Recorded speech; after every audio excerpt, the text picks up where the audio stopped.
All right, so we've got the setup to use one of our database functions. In this case, the DSUM function.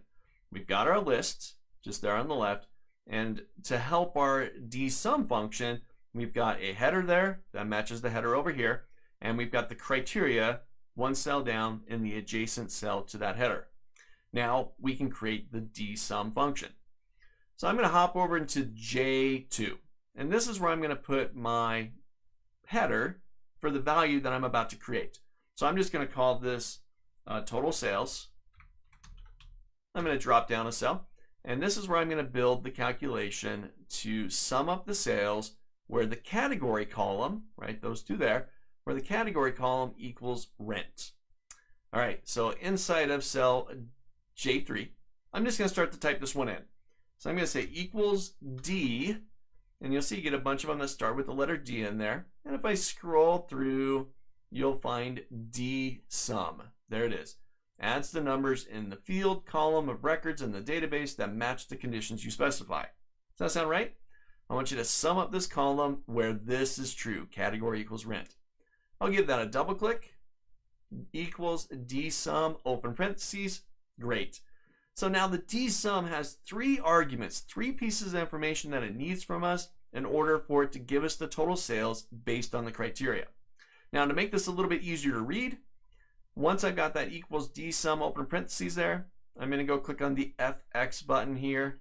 This should open up my argument window, or if you're on a Mac, it'll open up the formula builder panel on the right hand side for you.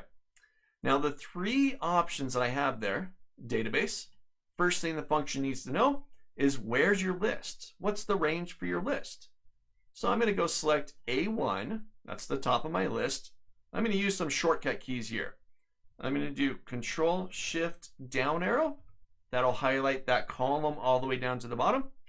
Then I'm going to do Control Shift right arrow, and that will highlight all of the data, all of the columns there. So now I've got A1 to F59. Now, if your shortcut keys aren't working for you, I love them, but sometimes they don't work. Your keyboard setup is a little bit different. You could just type in the A1 to F59, or you can click and drag to highlight that range as well. Whatever works. The important part is we get the database, the whole list inside of that field, that reference right there. Now, the next thing it needs to know is the field that we ultimately want to sum. Right? In this case, we want to sum the total sales column. Now, because we already selected the entire list, the only thing the field needs is F1. That cell right there, total sales, F1, where that total sales cell lives. You can see down here, field is either the label of the column, so I could put in total sales, but I know I'll misspell it. So in double quotation marks, or a number that represents the column's position in the list. So I can also put 1, 2, 3, 4, 5, 6. I could put that in there as well. Or F1, this works for me because I just click on the cell and I'm done. There we go.